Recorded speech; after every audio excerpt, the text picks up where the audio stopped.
Hi everyone, Janie here. Welcome back to my garden. It is a beautiful morning. I have been hearing the woodpecker around the property for the past couple days, like a lot. And it is so loud. It almost like it echoes off of the walls of my house. And so I could never tell where the woodpecker was. I couldn't tell which tree it was on.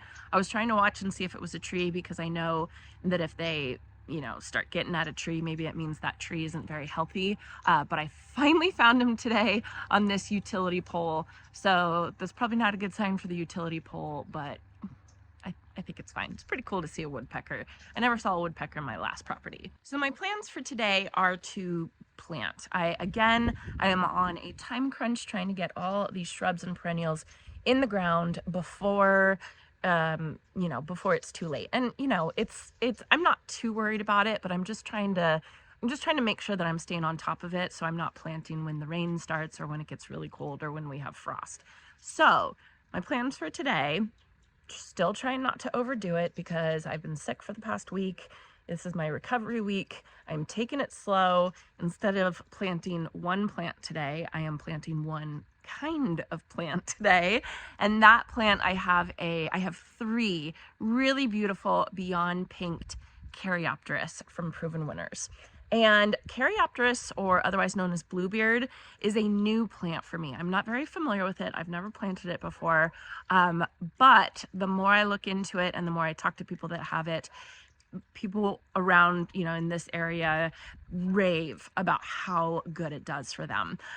So this Beyond Pink'd one is really interesting because bluebeard, right? That's the common name for this plant. Bluebeard, it's usually a blue plant, and Proven Winners has a Beyond Midnight version that's very, very beautiful as well.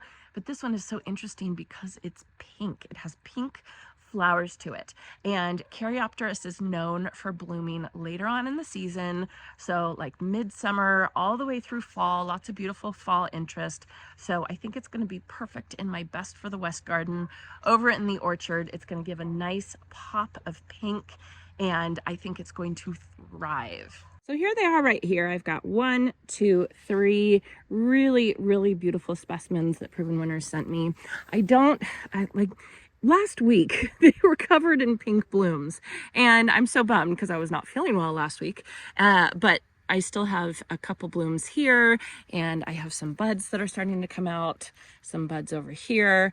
So you can kind of see the pink color, but I'll show you all pictures of what it actually is going to look like. So this, the Beyond Pink'd version is zones 7 through 9. That's what Proven Winners says. The Beyond Midnight version, the blue version that Proven Winners has, that's actually zones 5 through 9. And if you live in a cooler area like zones 5, 6, 7, this plant will act like a perennial. So it will actually die all the way back. In higher zones like my zone, it's going to be like a deciduous shrub. So it's going to lose all its leaves, and it's going to be like little sticks all winter long. And then come spring, I'll cut it back to a really healthy looking bud, kind of the exact same way you would prune hydrangeas that bloom on new wood. You cut it back right above a new bud, and then it's going to be nice and compact and lush and full. So that's my plan, is just to kind of put it on my hydrangea pruning schedule. So I hope you all can see this. It's very, very pretty. The foliage is really pretty as well. This variety gets about 2.5 feet tall and 2.5 feet wide. I am going to plant them about 2 feet apart so that they're nice and they're full, and there's like a really, really big impact when they all start to bloom. And so I think it's going to look really pretty. So let me grab these and I'll take them to the front garden and show you all where I'm going to plant them. So I am out here in the orchard in this little area that I've been working on that I think is coming together pretty nicely, if I do say so. It's looking good. And this isn't even, these are new plants. It's not even peak season, but just the fact that I can start to see some color, it's really exciting. So I am planning to put the Beyond Pink'd Caryopteris kind of right over there. I'll show you all in a second. But first, I have to show off my Rise Up Emberaze climbing rose. Oh, It's just such a beautiful rose. It is such a beautiful rose. And one of you, Claudia, she had the idea of planting some really, really beautiful like blue salvia right next to it. Isn't that the most fantastic idea? So I'm gonna leave a big spot here and kind of around it, and I think I'm gonna plant some Mystic Spire salvia or something like that in the spring. So man, I love that rose. It's just the most beautiful color. So let's see, coming back over here, this is where I am planting the Caryopteris today.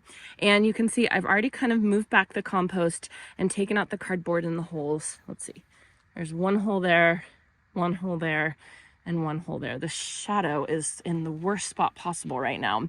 And then, so I've been out here working since like before the sun came up. I put drip irrigation all in this area. I had to fix a leak over here in this area, of course. And then what I did is I pre-soaked the soil.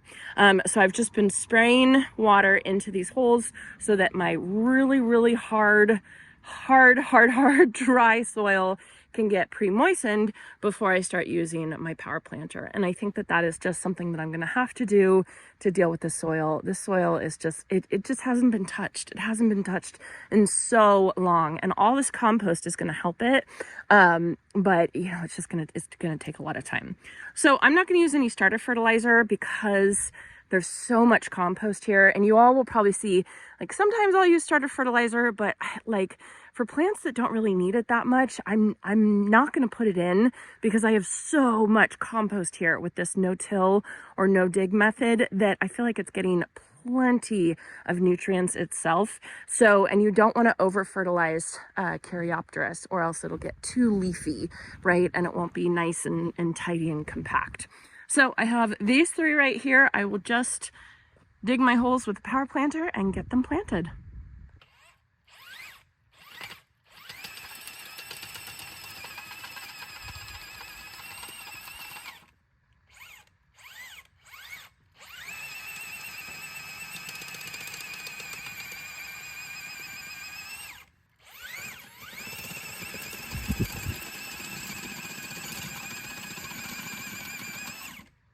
It's seriously night and day when I pre-moisten it and when I don't. So I think that's what I have to do from now on. If you all see me not doing that, just go ahead and yell at me in the comment section, because that took me 2 seconds and I didn't have to go get my big heavy bar, and I didn't have to get my hodag. I didn't have to get all that kind of stuff. So I just have to plan things out and then come out in the morning and pre-moisten it, and then you all make it look really easy for all you guys, even though it's not.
All right, and all done. That was too easy.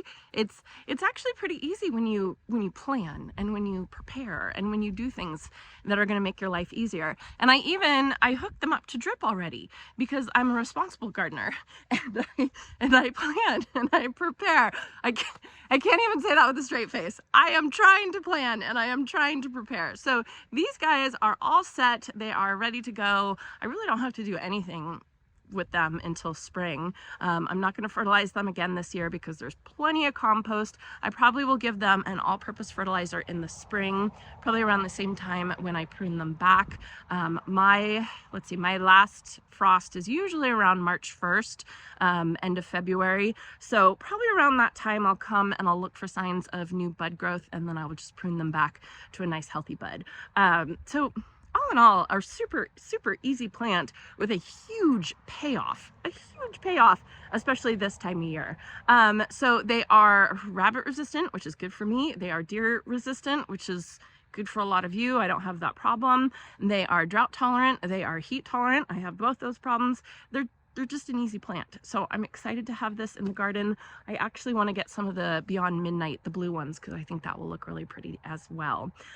So then the other thing I wanted to share with you all, while I was out here, I got a text message from Michael Glassman.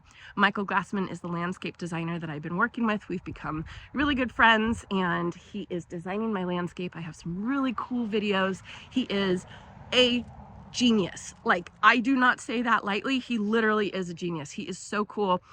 There have been so many people around me that have hired him and hired his services, and they all say the same thing. They all say he's amazing, and he has such good ideas. So he texted me and he said, my plans are ready. They're all drawn out, and they're also all on like 3D CAD computer. What is it? Computer animated design or computer assisted design? I don't know, something like that. So he is coming over Friday afternoon to present it to Jason and I. I'm sure Matthew, his design associate, will be with him. And so he said that, we'll hook it up to the TV and he'll show us like the plans. I'm just so excited for it. I can't wait. So that's going to be Friday. So you probably won't see that movie. You probably won't see that video until next week, but I just wanted to give you all a heads up that it is coming. So I think that's it. I'm not ready to go inside, but I'm gonna go inside. I don't know, maybe I'll stay at home a little longer. I hope you all enjoyed this, and I hope you all have a chance to get in your garden today.